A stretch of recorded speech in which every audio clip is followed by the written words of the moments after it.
Budget లో premium luxury villa అందిస్తోంది APR group వారి గోల్డెన్ లీవ్ విల్లాస్. ఇప్పుడే కాల్ చేసి మీ విల్లా బుక్ చేసుకోండి. వారి ప్రేమవివాహం తీసుకున్నాడు. ప్రేమవివాహం తర్వాత డబ్బులు లేవని డబ్బులు సంపాదన ఉద్దేశంతో మార్గం ఎంచుకున్నాడు. Exactly okay. అంటే ఎక్కడో నెక్స్ట్ రైజ్ అవ్వాలా అంటే ఫైనాన్షియల్ గా డెవలప్ అవ్వాలనే ఏం సంపాదించాడు దీంట్లో? బాగానే సంపాదించాడు అండి. అంటే మాకు ఇప్పుడు వచ్చిన ఫైనాన్షియల్ ట్రాన్సాక్షన్ కూడా ఒక 20 కోట్ల వరకు సంపాదించాడు బ్యాంక్ ట్రాన్సాక్షన్స్. ఇంకా మేము అతనికి సంబంధించిన క్రిప్టో డాటా అంతా అనాలిసిస్ చేయాలా, రికవరీ చేసి దాన్ని ఇంకా ఎవాల్యూట్ చేస్తాం అంతే. సరే, ఇంతగా అక్రమంగా ఇన్ని కోట్లు సంపాదించాడు కదా, భార్య దగ్గర అయ్యాడా? లేదండి, అది ఆల్మోస్ట్ ఒక 2021లోనే అతని భార్యతోటి డివోర్స్. మరి ఏం చేస్తాడు ఈ డబ్బులన్నీ? ఆయన ఓన్గా పెట్టుకుంటాడు. ఎక్కడ ప్రాపర్టీస్ అని? హైదరాబాద్లో, వైజాగ్లో ప్రాపర్టీస్. సరే, ఇంత డబ్బులు సంపాదించాడు థర్డ్ పార్టీ హెల్ప్ తీసుకొని. ఇతను మీరు రైడ్కి వెళ్ళారు కదా, రైడ్కి వెళ్ళినప్పుడు ఇంతో పాటు ఒక్కడే చేశాడు ఈ మొత్తం ఆర్గనైజేషన్లో? ఇంతో పాటు ఇంకెవరు ఉన్నారా? ఇప్పుడు యాజ్ ఫర్ నో అతను ఒక్కడే. అంటే దీంట్లో ఏంటంటే సార్, దీంట్లో ఏంటంటే వెబ్సైట్ అతను బేసిక్గా వెబ్సైట్ డిజైనర్ కాబట్టి ఐబొమ్మ వెబ్సైట్ని తను ఓన్గా డిజైన్ చేసుకున్నాడు. దాన్ని డొమైన్ని సమ్వేర్ హోస్ట్ చేసుకున్నాడు. ఏది మన ఎంజిలా అని చెప్పేసి ఒక దాంట్లో హోస్ట్ చేశాడు. Service providers, divine service provider దాంట్లో హోస్ట్ చేశాడు. మళ్ళీ డాటా బ్యాకప్ ఇతనే చేస్తాడు, ఫైల్స్ అప్లోడ్ ఇతనే చేస్తాడు. ఫైల్ అప్లోడ్ కూడా ఎఫ్టీపీ అని ఒకటి, ఫైల్ ట్రాన్స్ఫర్ ప్రోటోకాల్ అని ఒకటి ఉంటుంది. దాని త్రూ అతను అంటే మనకి దాంట్లో అప్లోడ్ చేసి ఆటోమేటిక్గా అది వెబ్సైట్లోకి వచ్చేస్తుంది అనమాట. అంతే, ఇంకా ఆన్లైనే మొత్తం. ఓన్లీ డాటా స్టోరేజ్ మాత్రమే, ఫిజికల్ స్టోరేజ్ పెట్టుకున్నాడు. నేను ఒకటే చేస్తాడు, ఇంతో పాటు ఎవరు ఉన్నారండి? ఇతన్ని ఇంకా ఫారెన్లో ఇతనికి పార్ట్నర్స్ ఉంటారు, అంటే ఇతని కింద చేసే వాళ్ళు ఉంటారు. బట్ ఇంకా ఇతను మాత్రం హోల్ అండ్ సోల్. ఇక్కడ హైదరాబాద్లో ఇతను ఒకటే. ఇతనితో పాటు మరో ఇద్దరికి అరెస్ట్ చేశారు. అతను ఏంటంటే ఒకతను సుశల్ల ప్రశాంత్ అనేది ఇతను వెబ్సైట్ డిజైన్ చేసినప్పుడు సిమ్ సప్లై చేశాడు. అతని పేరు మీద సిమ్స్ ఉన్నాయి అనమాట. ఇతని పేరు మీద కాకుండా వేరే వాళ్ళ పేరు మీద సిమ్ తీసుకొని దాన్ని వాళ్ళకి ఇచ్చాడు అనమాట రిజిస్ట్రేషన్. ఇంకో అతను దానికి కొద్దిగా టెక్నికల్గా సపోర్ట్ చేశాడు అనమాట. అంటే మిర్రర్ వెబ్సైట్లో క్రియేట్ చేయడం, దానివల్ల కూడా ట్రాఫిక్ జనరేట్ చేసుకోవడం, టెక్నికల్గా సపోర్ట్ చేశాడు. సరే, విశాఖపట్నంలో పుట్టాడు, హైదరాబాద్లో క్రైమ్ చేశాడు కదా, మరి వేరే దేశం ఎందుకు వెళ్ళిపోయాడు? అతను ఏంటంటే ఎప్పుడైతే ఇతనికి 2020లో ఎప్పుడైతే మనకి లాక్డౌన్ వచ్చిన తర్వాత అతనిది వెబ్సైట్ ఎప్పుడైతే రీచ్ అయిందో, హైయెస్ట్ డెవలప్ అయిందో, దాని తర్వాత ఏంటంటే దాన్ని కంప్లీట్గా డెవలప్ చేయాలని ఆయన అనుకున్నాడు. మళ్ళీ ఇండియాలో ఉంటే పైరేటెడ్ కదా, పైరేటెడ్ మూవీస్ కదా, ఇది ఇల్లీగల్ కదా ఇండియాలో. సో అతను ఏమనుకున్నాడంటే దొరకకుండా ఉండాలి అంటే మనం ఇండియా నుంచి కాకుండా సమ్వేర్ ఎక్కడో దీన్ని ఎస్టాబ్లిష్ చేయాలనేది అదొక డిసైడ్ అయిపోయి 2022లో ఏం చేసాడంటే ఇండియన్ పాస్పోర్ట్ని రినౌన్స్ చేసేసినాడు అనమాట. సబ్మిట్ చేసేసి అక్కడ ఏది మన సెంట్ కిట్స్ అంటే కెరేబియన్ కంట్రీ దివి ఐలాండ్లో సెంట్ కిట్స్ అనేది ఆ కంట్రీది పాస్పోర్ట్ తీసుకున్నాడు. అంటే అక్కడ పాస్పోర్ట్ తీసుకుని అక్కడ సిటిజన్ అంటే అక్కడ సిటిజన్షిప్ తీసుకున్నాడు. అండ్ ఇండియా రిటర్న్ చేస్తాడు. రిటర్న్ చేసి అక్కడ ఉండి 22 నుంచి ఇంకా అక్కడ సిటిజన్. అతను ఇండియా సిటిజన్ కాదు, ఇండియన్ సిటిజన్ కాదు, నో మోర్ ఇండియన్ సిటిజన్. అక్కడ మళ్ళీ అతను ఏంటంటే డిఫరెంట్ కంట్రీస్ తిరుగుతాడు. అతను ట్రావెలింగ్ ఇష్టం అనమాట. యూఎస్, మలేషియా, థాయిలాండ్ అన్ని అంటే డిఫరెంట్ కంట్రీస్, చాలా కంట్రీస్ తిరిగాడు అనమాట. దుబాయ్, అక్కడ కూడా చాలా కంట్రీస్ తిరిగాడు. అతనికి ఏంటంటే ఈ బెట్టింగ్ గేమింగ్ ఆర్గనైజర్తో డైరెక్ట్ కాంటాక్ట్, అంటే డైరెక్ట్ అంటే మనకి తెలియదు, బట్ అతను అన్ని కంట్రీస్ తిరిగాడు కాబట్టి మోస్ట్లీ ఆ కంట్రీస్లో వీళ్ళ ఆర్గనైజర్స్ ఉంటారు కాబట్టి గేమింగ్ వాళ్ళకి మీట్ అయ్యి ఈ బిజినెస్ చేశాడు అని చెప్పి మేము అనాలిసిస్ చేసుకున్నాం. సార్, పోలీసులకు ఎందుకండి ఛాలెంజ్ చేశాడు వాడు? అంటే ఏ ధైర్యంతో చేశాడు? ఇతను చేసే అంతా ఇప్పుడు మనం మామూలుగా ఏదైనా చేయాలి అనుకుంటే, ఇప్పుడు నేను ఇన్వెస్టిగేషన్ ఏం చేయాలనుకుంటే సర్ఫేస్ వెబ్ ఉంటుంది అనమాట. సర్ఫేస్ వెబ్ అంటే మనం ఇప్పుడు గూగుల్లో కానీ దాంట్లో చేస్తాం కదా, క్రోమ్లో కానీ చేసినవన్నీ మన ఐపీస్ అంతా క్యాప్చర్ అవుతుంది. సో అతను ఐపీస్ క్యాప్చర్ కాకుండా ఉండడానికి ఐపీస్ మార్క్ చేస్తాడు. ఎంజిల్ అనేది సర్వీసెస్ తీసుకున్నాడు అన్నాడు, డొమైన్ సర్వీసెస్, క్లౌడ్ ఫేర్ అనేది వాడతాడు, వాళ్ళ సర్వీసెస్. ఇవన్నీ ఏంటంటే ఐపీస్ మార్క్ చేస్తుంది, ఐడెంటిటీ మార్క్ చేయడానికి. ఇంకొకటి ఏంటంటే ఆయన ఒక ప్రహ్లాద్ అనే అతని పేరు మీద ఒక వేరే పర్సన్ పేరు మీద ఐడి తీసుకొని ఫోటో మాత్రం ఇతంది, పర్టికులర్స్ అంతా వేరే వాళ్ళే అనమాట. పాన్ కార్డు తీసుకున్నాడు వేరేవి కూడా, అట్లా ఐడీస్ తీసుకొని దాని మీద కూడా అతను కొన్ని ఫేక్ వెబ్సైట్స్ క్రియేట్ చేసి, కంపెనీస్ క్రియేట్ చేసి దాన్ని రన్ చేస్తున్నాడు అనమాట. ఓకే, మరి పోలీసులకు ఎందుకు ఛాలెంజ్ చేశాడని? ఛాలెంజ్ అంటే ఇదే, ఇంకా నేను చేస్తుంది కంప్లీట్గా 2022లో అతను అక్కడ సిటిజన్ అయిపోయాడు కదా, ఇండియాకి నోవే కన్సర్న్. అతను అసలు అక్కడ నుంచి రావాలని అనుకోలేదు, బట్ కొన్ని అనివార్య కారణాల వల్ల రావాల్సి వచ్చింది. సో అతను ఏంటంటే కంప్లీట్లీ నేను ఇక్కడ ఉండట్లేదు ఇండియాలో ఒకటి, సెకండ్ ఏంటంటే నా ఐడెంటిటీ ఎక్కడ లేదు. ఇప్పుడు మనకి అతను తీసుకున్న సర్వీసెస్ అంతా ఫారెన్, ఇండియా సర్వీసెస్ కావు. ఇప్పుడు క్లౌడ్ఫేర్ కానీ ఇప్పుడు పోర్క్బన్ అనేది ఒక రిజిస్ట్రేషన్ అంటే డొమైన్ రిజిస్ట్రేషన్ తీసుకున్నాడు. పోర్క్బన్ అది కూడా యూఎస్దే. ప్లస్ డేటా సెంటర్స్ కూడా అంటే ఫిజికల్ సర్వర్స్ కూడా యూఎస్లోనే ఉన్నాయి. అతను కూడా యూఎస్లో ఉంటాయి. ఇక్కడ ఏమీ లేదు కాబట్టి నన్ను ఎవరు పట్టుకోలేరు. అండ్ ఫేక్ ఐడీస్ తీసుకున్నాడు కదా, వాళ్ళ పేరు మీద తీసుకున్నాడు. ఐడి కార్డ్స్ కూడా వాళ్ళతోటి చేశాడు కాబట్టి నన్ను పట్టుకోలేరు అన్న ఒక దాంట్లో ఆయన ఉన్నాడు కాబట్టి ఛాలెంజ్ చేశాడు. ఓకే, అంటే ఐ బొమ్మ చేస్తున్న విషయం వాడికి ఎలా తెలిసింది, మనకి ఎలా తెలిసింది? ఫస్ట్ పోలీస్కి ఎలా తెలిసింది? వాడి కోసం తిరుగుతున్నారన్న విషయం వాడికి ఎలా తెలిసింది? ఇనీషియల్గా అంటే వాడి కోసం తిరుగుతున్నాం అనేది వాడికి తెలియదు. బట్ అతను ఏంటంటే ఇదంతా జరిగిన తర్వాత నన్ను కూడా పట్టుకుంటారు అనేది అతనికి ఒకటి అయింది. బట్ అతన్ని అంటే ఎక్స్పెక్ట్ చేయలేదు. అంటే హైదరాబాద్ నేను ఇక్కడికి వస్తున్నా అనే సంగతి ఎవరికి తెలియదు కాబట్టి నేను వచ్చి ఏదైనా పని ఉంటే చేసుకుని వెళ్ళిపోదామనే థాట్లో ఉన్నాడు ఆయన. సో ఇనీషియల్గా మనం అంటే ఇప్పుడు ఇంతకుముందు కొంతమందిని అరెస్ట్ చేసినప్పుడు మనకు ఒక లీడ్ ఉండే కాబట్టి వాళ్ళని అరెస్ట్ చేసినాం. అంటే క్రిప్టో ట్రాన్సాక్షన్ అవి ఉండే కాబట్టి ఇతన్ని ఐబొమ్మ దాని గురించి కంప్లీట్లీ మనకు బ్లాంక్ అనమాట. ఏది కూడా తెలియదు. అంటే ఐడెంటిటీ అనేది లేదు. ఆ వెబ్సైట్ని కొద్దిగా అనాలిసిస్ చేసి దాంట్లో సోర్స్ కోడ్ ఏంది, అసలు ఎట్లా పబ్లిష్ చేస్తున్నాడు, ఏం చేస్తున్నాడు మొత్తం అనాలిసిస్ చేయడం వల్ల మనకి కొంత క్లూ దొరికిందనమాట. అతనిది ఒక అంటే ఇతను ఏం చేస్తారంటే ఒక వెబ్సైట్ నుంచి యాడ్స్ అంటాడు. ఇప్పుడు గూగుల్ ఏం చేస్తుంది అంటే ఇల్లీగల్ పైరేటెడ్ వెబ్సైట్ దానికి ట్రాఫికింగ్ మానిటర్ చేయదు, దానికి ఆయన ఫండ్స్ ఇవ్వరు. సో అతను ఫేక్ కంపెనీస్ పెట్టుకున్నాడు అనమాట. ఇయర్ ఇన్ఫోటెక్ అని చెప్పేసి, గిటింగ్ అప్ అని చెప్పేసి కొన్ని ఫేక్ కంపెనీస్ రిజిస్టర్ చేసుకొని అడ్వర్టైజ్మెంట్ త్రూ ఈ trading.com అని కొన్ని అడ్వర్టైజ్మెంట్ కంపెనీస్ పెట్టుకొని ఈ ఐబొమ్మ ట్రాఫిక్ని అక్కడికి డైవర్ట్ చేసి అట్లా ఫండింగ్ చేస్తున్నాడు అనమాట. ఆ విషయం తెలిసి నన్ను పట్టుకుంటారని ముందే ఊహించాడా? లేదు, అతని డాటా ఇక్కడ లేదు కదా. సో అంటే మనం టెక్నికల్గా హైదరాబాద్ పోలీసులు, తెలంగాణ పోలీసులు టెక్నికల్గా సౌండ్ ఉన్నారు కాబట్టి అతనికి ఒక అంటే నన్ను ఎప్పుడో ఒకసారి ట్రాక్ చేస్తారు. ఇంత తొందరగా చేస్తారని అనుకోలేదు. బట్ ఎప్పుడోకసారి ట్రాక్ చేసిన పట్టుకుంటారు అనేది అయితే ఆయనకు ఉంది. ఆయనకు అది అయితే ఉంది. ఆయన పట్టుకున్న తర్వాత కూడా అతనికి అది తెలిసిందా? ఓకే, పట్టుకోలేరు అనేది ఛాలెంజ్ చేశాడు. ఆయన పాస్పోర్ట్ లేదు, సిటిజన్షిప్ లేదు. మరి మీరు వెళ్ళి ఆయన ఉంటున్న ఇంటికి తలుపులా కొట్టారు అంటే మాకున్న సోర్సెస్ మాకున్న దాన్ని బట్టి ఆయన మానిటర్ చేసి ట్రాక్ చేసామండి. వీళ్ళకి తలుపు కొడితే ఏమన్నాడండి? తీయలేదు, చాలాసేపు వరకు తీయలేదు. అతను మార్నింగ్ వచ్చాడు. మేము ఇమీడియట్గా అంటే ఒక 1-2 అవర్స్లోనే లొకేషన్స్ అంటే అతన్ని ట్రాక్ చేసి పోయినాము. పోయిన తర్వాత తలుపు కొడితే అతనికి ఒక సెన్స్ అయినట్టుంది. చాలాసేపు తలుపు తెలియలేదు. ఆ లోపల కొడితే డాటా అంతా వాపప్ చేశాడు.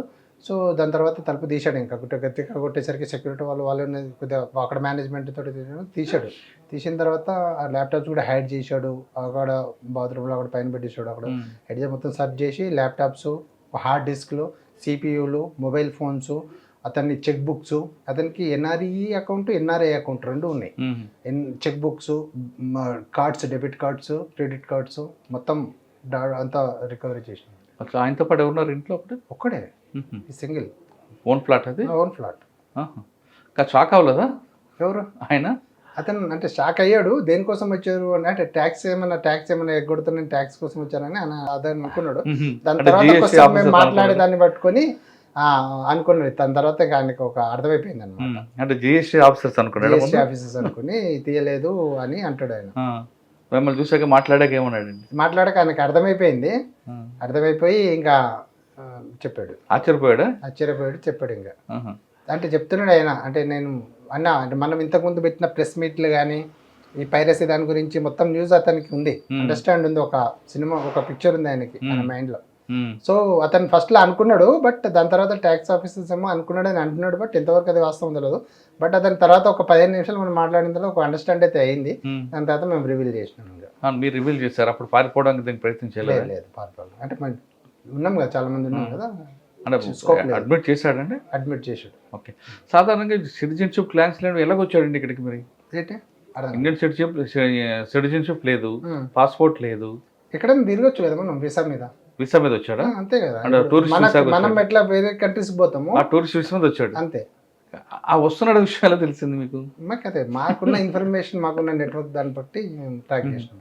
సార్, ఇక్కడున్న ఆ ప్రాపర్టీ ఫండ్ అంతా కూడా కేవలం హైదరాబాద్లో కొన్నాడా? సొంత ఊరు విశాఖపట్నంలో కూడా కొన్నాడు? విశాఖపట్నంలో కూడా కొన్ని ప్రాపర్టీస్ కొన్నాడు. అవి కూడా ఇంకా చూస్తున్నామండి. కానీ ఆ కొడుకు ఆశకి నాకు సంబంధం తండ్రి అంటున్నారు. చాలా రోజుల నుంచి వీళ్ళకి అంటే తండ్రికి కొడుకుకు మాటలు లేవు. ఎందుకంటే ఈయన తండ్రిని ఏ రోజు కూడా అంత కన్సర్న్ చూపించలేరు. అతను లవ్ మ్యారేజ్ చేసుకున్నాడు, తండ్రి మాట వినకుండా. కొద్దిగా చిన్నప్పటి నుంచి కూడా ఆ రకంగా ఉండడం వల్ల అంత అఫెక్షన్ లేదు ఇద్దరి మధ్యలో. ప్లస్ తండ్రితోటి మ్యాక్సిమం కాంటాక్ట్ 99% కాంటాక్ట్ జీరో అయింది వాళ్ళతోటి. ప్లస్ ఇతన్ని వైఫ్ వల్ల కొద్దిగా కాంప్లికేషన్స్ ఉండడం వల్ల ఆ విషయాల్లో కూడా ఇంకా అతను వాళ్ళ ఫాదర్ ఏంటంటే సింపుల్ లివింగ్ అనమాట. సో ఇతను వదిలేసినాడు ఇంకా మొత్తానికి. అంటే ఇప్పుడు సంపాదించిన ప్రాపర్టీస్కి తండ్రికి సంబంధం లేదు, సంబంధం లేదు. కానీ వైజాగ్లో ప్రాపర్టీస్ ఉన్నాయి. ప్రాపర్టీస్. ఓ సార్, ఎందుకు వచ్చాడండి ఇప్పుడు ఆయన? ఎందుకు వచ్చాడు అంటే అతను అసలు మొత్తానికి అంటే అక్కడే ఉండి సెటిల్ అయిపోదాం అనే థాట్లో ఉండి, ఇక్కడ ఏమైనా ప్రాపర్టీస్ ఉంటే అంతా ఈ సోల్డ్ అవుట్ చేసుకుని ఇంకా పర్మనెంట్ అక్కడే ఉండిపోదాం అనేది ఆయనకి ఆ కన్సర్న్ తోటి వచ్చాడు. బట్ అన్ఎక్స్పెక్టెడ్లీ ఎక్స్పెక్ట్ చేయలేకపోయాడు. ఇప్పుడు ఇక్కడ ఉండాల్సి వస్తుందా? ఇప్పుడు అదే ఐబొమ్మ క్లోజ్ అయిపోయి వెబ్సైట్ అండి డౌన్ అయిపోయింది కదా. ఇప్పుడు మీరు సెర్చ్ చేసి ఇంకోటి కూడా ఉంటుంది కదా, కప్పం ఏదో ఉంటుంది, బప్పం అనేది దాన్ని మార్చాడు అనమాట. ఐబొమ్మ అని బప్పం చేశాడు. బప్పం మీరు క్లిక్ చేసినా అది రీడైరెక్ట్ టు ఐబొమ్మనే. అంటే మెయిన్ వెబ్సైట్ ఉంది ఫస్ట్ ఐబొమ్మనే, బట్ దాన్ని ఆ వెబ్సైట్ మార్చి బప్పం చేశాడు. బప్పంని కొట్టినా మీరు ఐబొమ్మకే వస్తుంది. ఇంకా ఐరాధా అని కూడా ఉంటుంది. ఐరాధా, బప్పము, ఐబొమ్మ మూడు కూడా అతనిదే. ఇవి కాకుండా ఇంకెన్ని ఉండొచ్చండి మనం పట్టుకో, అంటే వేరే లెక్క అతనికి కాకపోయినా ఇంకా వేరే మీ నోటీసులు ఉన్నాయా? అవి ఇంకా కొత్తవి వెబ్సైట్స్ అనేది క్రియేట్ చేస్తూనే ఉంటారు సార్. దాన్ని మనం అంటే వాళ్ళకి ఏదైనా ఆలోచన ఉంది, డబ్బులు ఇల్లీగల్ వేల పోవాలి అనుకున్న వాళ్ళు ఇంకా పోతారు. వాళ్ళకి మనం ఇది చేయలేము కదా, కంట్రోల్ చేయలేము. అంటే కేవలం టాలీవుడ్ కాదు, బాలీవుడ్ కూడా సినిమాలు కూడా అన్ని మూవీస్. ఇప్పుడు మీ విజన్లో ఇంకేమున్నాయి ఇప్పుడు? ఏమంటారు ఏది ఇంకెవరు ఉన్నారా దొరకాల్సిన వాళ్ళు? ఇదే ఐబొమ్మ అయితే కంప్లీట్లీ అనాలిసిస్ ప్రకారం దాని ప్రకారం ఇతనే ఫుల్ అండ్ ఫైనల్. ఎందుకంటే వెబ్సైట్ కూడా అంటే ఐబొమ్మ ఒక్కటేనా ఇంకా వేరే ఉన్నాయని? ఐబొమ్మ చెప్తున్నా, ఐబొమ్మ, బప్పము, ఐరాధా మూడు కూడా అతని వెబ్సైట్లు. అంటే నేను అంటుంది ఐబొమ్మ రవి కాకుండా ఇంకెవరైనా నడుపుతున్నారు ఇలాగా? ఐబొమ్మ వేరే వెబ్సైట్లు అంటున్నారా? ఉంటాయి వేరే వెబ్సైట్లు, చిన్న వెబ్సైట్లు ఉన్నాయి. ఫేమస్ కావాలి మేజర్ ఇది. అంటే వాళ్ళు జస్ట్ ఏంటంటే కొంతమంది ఫేక్ పేజ్ పెట్టుకుంటారు. ఇప్పుడు ఐబొమ్మ ఉంది కదా ఇతను ఒరిజినల్ మిర్రర్ వెబ్సైట్, ఐబొమ్మ ఐఏనో ఏదో ఒకటి లెటర్ ఒకటి పెట్టేసి ఐబొమ్మ లాగా. ఎందుకంటే ఇది హైయెస్ట్ ట్రెండింగ్ కదా, సెర్చ్ ఇంజన్ లో టాప్ ఉన్నది ఇదే ఐబొమ్మనే. సో ఈ పేరు సిమిలర్ పేరు పెట్టుకుంటే అది క్లిక్ చేసేటప్పుడు వస్తుంది కదా, దాన్ని క్లిక్ చేయడం వ్యూవర్స్ పెరుగుతారు కదా, కొత్త రెవెన్యూ జనరేట్ అయితే కొంతమంది పెట్టుకుంటారు అట్లా. కానీ అట్లాంటి వెబ్సైట్స్ ఉంటాయి కానీ అవి అన్ని మూవీస్ ఏమి ఉండవు, దానికి జస్ట్ పేజ్ పెట్టుకుంటారు అంతే, పోస్టర్ లాగా అన్నట్లు. అలా కాకుండా ఇప్పుడు ఇందరు పనిచేసి కొంతమంది ఉంటుంటారు కదా, వాళ్ళకి నాలెడ్జ్ ఉండదు.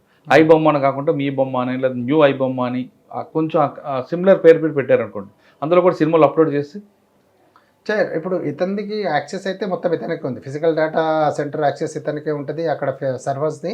ప్లస్ ఇప్పుడు ఆన్లైన్ దానిది కూడా అతనికే ఉంది. సో మనం ఇది ఇన్ఫర్మేషన్ బ్రాడ్కాస్టింగ్ వాళ్ళకి నోటీసెస్ పెట్టి వెబ్సైట్స్ అనేది అన్ని డౌన్ చేయించినాం. ఇప్పుడైతే జీరో అయింది, యాక్టివేట్ లేదు. కానీ అక్కడ కూడా యాక్టివేట్ ఉంది కదా, వేరే స్టేట్లో కూడా, వేరే కంట్రీలో లేదు ఇంకా. అంటే ఇది ఆన్లైన్ కదా, ఒకసారి ఒరిజినల్ వెబ్సైట్ డౌన్ అయిందంటే ఇంకా దానికి సంబంధించిన వెబ్సైట్స్ డౌన్ అయిపోతుంది. కానీ గూగుల్ కూడా లెటర్ రాశారు మీరు ఏమన్నా? గూగుల్ వాళ్ళకి రాయము. గూగుల్ అంటే జెన్యున్ ఒక యాడ్ కంపెనీ ఒకటి ఫేక్ ది క్రియేట్ చేసాడు కదా, అంటే చాలా మంది పెడతారండి. అంటే గూగుల్ వాడు ఐబొమ్మ అనేది పైరేటెడ్ వెబ్సైట్ కి ట్రాఫిక్ కి ఆ రెవెన్యూ ఇవ్వట్లా, గూగుల్ అతను ఇవ్వట్లేదు రెవెన్యూ. అతనికి ఏంటంటే ఒక జెన్యున్ కంపెనీ ఒకటి యాడ్ కంపెనీ పెట్టేసి దాని త్రూ రెవెన్యూ జనరేట్ చేసుకుంటాడు. కాబట్టి మనం నోటీస్ పెట్టినాం, అప్పుడు మనం డాటా తెప్పించుకున్నాం. సార్ ఇది మొత్తం ఎపిసోడ్లో సినిమా వాళ్ళకి నష్టం ఎక్కువ జరిగింది. సినిమా వాళ్ళు ఏమంటారండి? వాళ్ళకి ఏమి చెప్పే సూచనలు ఏంటి?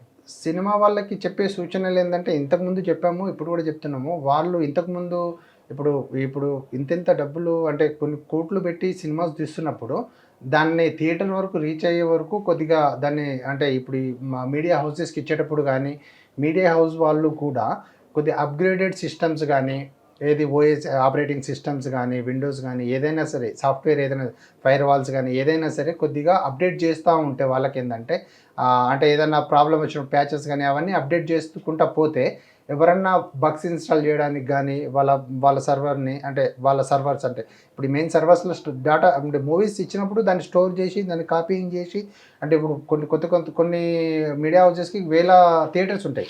సో అవన్నీ కాపీయింగ్ చేయాలి, క్లోనింగ్ చేయాలన్నమాట. వన్స్ వాళ్ళకి వచ్చిన మూవీని కంటెంట్ని డౌన్లోడ్ చేసుకొని వాళ్ళ సర్వర్లో పెట్టుకొని దాంట్లో క్లోన్ చేసి వాళ్ళు దాన్ని హార్డ్ డిస్క్లో తీసుకొని వాళ్ళకి ఇస్తే వాళ్ళు దాన్ని వాళ్ళ సిస్టంలో ప్లే చేసుకొని థియేటర్ స్క్రీన్ మీద రన్ చేస్తారనమాట.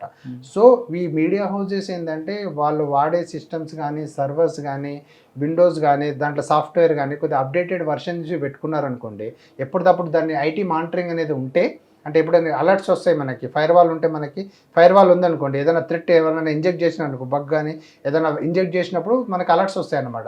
దాన్ని ప్యాచప్ చేసుకుంటే ఇంకా ఏం కాదనమాట. ఫైర్ వాల్స్ మీరు అన్నారు, ఫైర్ వాల్స్ కూడా కొన్ని ల్యాబ్స్ అయిపోయిన కూడా ఉంటుంటాయి కదండి. అదే అంటున్నా, దాన్ని రీన్యువల్ చేసుకోవాలి వాళ్ళు. దానికి డబ్బులు ఖర్చు అవుతాయి అని చెప్పి వాళ్ళు ఆలోచిస్తారు, కానీ కొన్ని లక్షల్లో మనం డబ్బులు గురించి ఆలోచిస్తే కోట్ల నష్టం పోతుంది కదా, అది వాళ్ళు గ్రహించాలనేది. సార్ దీనివల్ల సినిమా వాళ్ళకి నష్టం జరిగింది మీరు తీసుకొచ్చారు, కానీ సామాన్య వైపుని తీసుకుంటే వాళ్ళకి వచ్చే నష్టం ఏంటి, లాభం ఏంటి? సాధారణంగా సినిమా అనేది థియేటర్కి వెళ్తే ఒక 500 రూపాయలు, నేను ఓటీటీ చూస్తే మీరు ఇంట్లో రేట్లు పెరిగాయి, నేను ఇవి చూసుకుంటా, నా ఫోన్లో నేను చూస్తా, నాకేంటి నష్టం అని ప్రశ్నించే సామాన్యుడికి మీరు ఇచ్చే సమాధానం? మీరు కరెక్ట్ క్వశ్చన్ అడిగారు సార్. ఇప్పుడు ఏమవుతుందంటే జనాలు ఏంటంటే, ఇప్పుడు మనకి టికెట్ రేట్స్ పెరిగినాయి అన్నారు, వాస్తవమే. 500, 1000, 2000 కూడా ఉన్నాయి. ఇప్పుడు మన పరిస్థితి చూస్తే థియేటర్స్లలో టికెట్ రేట్స్. బట్ మనకి ఫ్రీగా వస్తుంది కంటెంట్ అంటే ఏది కూడా ఫ్రీగా రాదండి. ఫ్రీగా వస్తుందంటే దాని బ్యాక్ ఎండ్లో మనకి ఏదో నష్టం ఉన్నట్టే.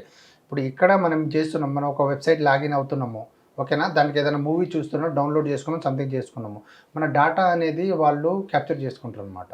మన డేటా బ్రీచ్ అవుతుంది. మనకంటే ఎఫ్టీకే ఫైల్స్ కానీ ఏపీకే ఫైల్స్ కానీ మనం డౌన్లోడ్ చేసుకున్నప్పుడు మన ఫోన్లో ఉన్న ఎంటైర్ డేటా అనేది వాడికి రీచ్ అయిపోతుంది.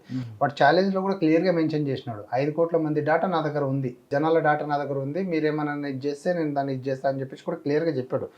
సో ఆ ప్రాబ్లం 100% ఉంటుంది. దానివల్ల ఏంటంటే, ఇప్పుడు మీరు ఉన్నారు, సపోజ్ మీరు ఉన్నారనుకోండి, మీరు ఒక వెబ్సైట్కి, ఈ ఐబొమ్మ వెబ్సైట్కి వెళ్ళి మూవీ డౌన్లోడ్ చేసుకుని మూవీ వ్యూ చేస్తున్నారు, మధ్యలో మీకు యాడ్స్ వస్తున్నాయి, ఏది గేమింగ్ యాడ్స్. మనం క్లిక్ చేసినాం, సమ్వేర్ క్లిక్ చేసినప్పుడు దానికి ఏమవుతుందంటే, మనం ఒక దాంట్లో చూస్తున్నప్పుడు ఇప్పుడు వాళ్ళ కంటెంట్ కదా అది, వాళ్ళ లింక్లో వాళ్ళు ఏమైనా పెట్టుకోవచ్చు, మలిసియస్ లింక్ ఏదైనా పెట్టుకోవచ్చు. సో క్లిక్ చేసినప్పుడు మన ఫోన్లో ఉన్న డేటా మొత్తం క్యాప్చర్ అవుతుంది మన దగ్గర. దాన్ని వాడు ఏం చేస్తారంటే, ఇప్పుడు మన సైబర్ ఫ్రాడ్స్లో మీకు తెలుసు, డిజిటల్ అరెస్ట్ కానీ, investment fraud, trading fraud, OTP fraud, different type of fraud జరుగుతున్నాయి కదా. ఈ డేటా అనేది మన దగ్గర పోతుంది. ఆ డేటాని డాక్యుమెంట్లో వేరే వాళ్ళకి అమ్ముకుంటున్నాడు కదా, వాడికి ఆ రకంగా కూడా రెవెన్యూ జనరేట్ అవుతుంది. సో మనం ఫ్రీగా చూస్తున్నాము, బట్ మన కంటెంట్ అంతా అక్కడ లీక్ అవుతుంది కదా. సో దానివల్ల మనం ఒక డిజిటల్ అరెస్ట్ దాంట్లో ఇన్వాల్వ్ అవుతున్నాము అన్నెసెసరీగా. అవన్నీ కాన్సిక్వెన్సెస్ మనం ఫేస్ చేయాల్సి వస్తాయి కదా, లీగల్ కాన్సిక్వెన్స్. ఇది అర్థం చేసుకోవట్లేదు జనాలు. ఫ్రీగా వస్తుంది చూస్తున్నారు కానీ దాని వెనకాల మీరు చాలా నష్టపోతారు, అది గ్రహించాలనేది మా కాన్సెప్ట్. ఓకే సార్, ఫైనల్గా చెప్పండి, పబ్లిక్కి చెప్పారు మీరు. అదే కాకుండా సార్, ఇప్పుడు దీనివల్ల వాళ్ళ డేటా బ్రీచ్ అవ్వడమే కాకుండా గేమింగ్ అండ్ బెట్టింగ్ దానికి చాలామంది అడిక్ట్ అయిపోతుంటారు. దాంట్లో గేమ్లో మనకి మీరు చూసుంటారు add, gaming and betting applications add చూస్తే, మీరు ఒక 10,000 పెడితే ₹1,00,000 మీరు ఎర్న్ చేసుకోవచ్చు విత్ ఇన్ మినిట్స్లో, 5 minutes 10 minutesలో మీరు ఇన్వెస్ట్ చేయండి, మీరు ఎర్న్ చేయండి అనేది చూస్తుంటారు. చాలా మంది దగ్గర డబ్బులు అంటే వేరే వాళ్ళ దగ్గర క్రెడిట్ తీసుకోనో దాంట్లో ఇన్వెస్ట్ చేస్తారనమాట. అది మన డబ్బులు లేవు కదా, జాబ్ లేదు కదా, అంటే దీన్ని అడిషనల్ ఇన్కమ్ కింద కూడా మనం చేసుకోవచ్చు కదా, సంపాదించుకోవాలి, అందరికీ సంపాదించుకునే ఆశ ఉంటుంది కదా. సో అది చూసి యాడ్ చూసి వాడికి ఒక డిజైర్ ఒకటి కలుగుతుంది అనమాట. సో వాడు దాంట్లో ఇన్వెస్ట్మెంట్ చేయడం స్టార్ట్ చేస్తాడు. 100 దగ్గర ఒక 5 లక్షలు 10 లక్షలు దాచుకుంటాడు, అవి దాంట్లో ఇన్వెస్ట్ చేసేస్తాడు. అది సరిపోక ఇంకా ఆశ, అంటే ఇంకా పెడితే ఇంకా వస్తుందని చెప్పేసి ఇంకా ఇన్వెస్ట్ చేస్తాడు, అప్పులు తీసుకొస్తాడు, ఎక్కడో తీసుకొస్తాడు, దాంట్లో పెడతాడు. లాస్ట్కి ఫైనల్గా నేను మోసపోయినని తెలిసి సూసైడ్ చేసుకున్నాను. ఇది కూడా జరుగుతుంది. సో మనం ఏంటంటే ఫ్రీగా వస్తున్న కంటెంట్ ఒకటే చూస్తున్నాం, బట్ బ్యాక్ ఎండ్లో జరిగే నష్టాన్ని కూడా జనాలు గ్రహిస్తే బాగుంటుంది అనేది నాకు అనుభవం. ఓకే సార్, ఫైనల్గా మరొక క్వశ్చన్ అండి, ఐబొమ్మ టాస్క్ అయిపోయింది, హైదరాబాద్ సైబర్ క్రైమ్ వాళ్ళు నెక్స్ట్ టాస్క్ ఏంటి? నెక్స్ట్ టాస్క్ ఏంటంటే, ఇప్పుడు ఐబొమ్మ అనే కాదు, మిగతా అన్ని వెబ్సైట్లు కూడా మేము అనాలిసిస్ చేస్తున్నాము. అంటే ఏ వెబ్సైట్లలో ఏ కంటెంట్ అనేది రిలీజ్ చేస్తున్నారు, ఎక్కడి నుంచి మాట్లాడారు. ఇప్పుడు మనకి మాకు I4C అనేది ఒకటి ఉంటుంది, Indian cyber command control centre అని చెప్పేసి, MHA నుంచి తీసుకుంటాము, ఇండియా బ్రాడ్కాస్టింగ్ వాళ్ళ దగ్గర నుంచి కూడా చాలా డేటా తీసుకొని మనకి ఈ వెబ్సైట్స్కి ప్రతిదీ కూడా మేము ఏదైనా ఇల్లీగల్ వెబ్సైట్ ఫౌండ్ అయింది అనుకోండి, ఇమ్మడే వాళ్ళకి నోటీస్ ఇస్తాం టేక్ డౌన్కి. మళ్ళీ ఇన్ఫర్మేషన్ కోసము డిఫరెంట్ ప్లాట్ఫామ్స్కి మనం నోటీసులు పెట్టి డేటా తీసుకుంటాము, అనాలిసిస్ చేస్తాము. టైం బీయింగ్ వీళ్ళంటే టాప్ ట్రెండింగ్ వీళ్ళని పట్టుకున్నాము, టైం బీయింగ్ వేరే వాళ్ళే కూడా అనాలిసిస్ చేస్తున్నాము. వాళ్ళని కూడా పట్టుకుంటాం 100%. ఇట్లా ఇల్లీగల్ వెబ్సైట్ ఎవరైనా ఆలోచన వచ్చినా క్రియేట్ చేయాలనుకున్నా దాన్ని డెవలప్ చేసి పైరేటెడ్ కంటెంట్ పెట్టి దాన్ని గేమింగ్ అండ్ బెట్టింగ్ అప్లికేషన్స్ యాడ్స్ని ప్రమోట్ చేయాలనుకుంటే మాత్రం వాళ్ళకి ఖచ్చితంగా ఎప్పటికోసారి పట్టుకుంటాము. అది చేయకుండా ఉంటే వాళ్ళకి బెటర్ అనేది మా ఓకే. ఫ్రీగా వస్తుంది కదా అని సినిమా చూస్తే సినిమా కాదు మీకున్న వ్యక్తిగత వివరాలు కూడా సైబర్ క్రిమినల్స్కి వెళ్తే అంటున్నారు నరేష్ గారు. మీరు ఖచ్చితంగా సినిమా కోసం సినిమా చూడండి, థియేటర్కి వెళ్ళండి, కానీ ఫ్రీగా వచ్చిన సినిమాలు చూస్తే మాత్రం మీ వ్యక్తిగత వివరాలు వెళ్తాయి, మీ నెట్ కూడా పూర్తిగా డౌన్ అవుతుంది, మీకు సంబంధించిన అన్నీ కూడా సైబర్ ఫ్రాడ్కి వెళ్తాయి. కాబట్టి ఖచ్చితంగా మీరు అటువంటి విషయాలు ప్రోత్సహించేదంటూ నరేష్ గారు చెప్తున్నారు. అంతేకాకుండా ఐ బొమ్మే కాదు, ఇకపై ఇంకొన్ని ఏ బొమ్మ మీద కూడా మా ఫోకస్ ఉంది, ఇటువంటి ఈ తరహా నేరాలకు ఎవరు పాల్పడినా హైదరాబాద్ పోలీసులు ఖచ్చితంగా వాళ్ళ మీద ఫోకస్ ఉంటుంది అంటూ హెచ్చరిస్తున్నారు. ఇది ఐ బొమ్మ అరెస్ట్ వెనక ఉన్న టాస్క్పై ఇన్వెస్టిగేషన్ ఆఫీసర్ నరేష్ గారితో క్లోజ్ ఉంటారు. వచ్చే వారం మరొక విషయంతో మళ్ళీ కలుద్దాం. అంతవరకు థ్యాంక్ యూ అండి, thank you very much, all the best. ఇంకా కంటిన్యూ ఇలాగే చేయండి. Thank you sir. మెయిన్ ఏంటంటే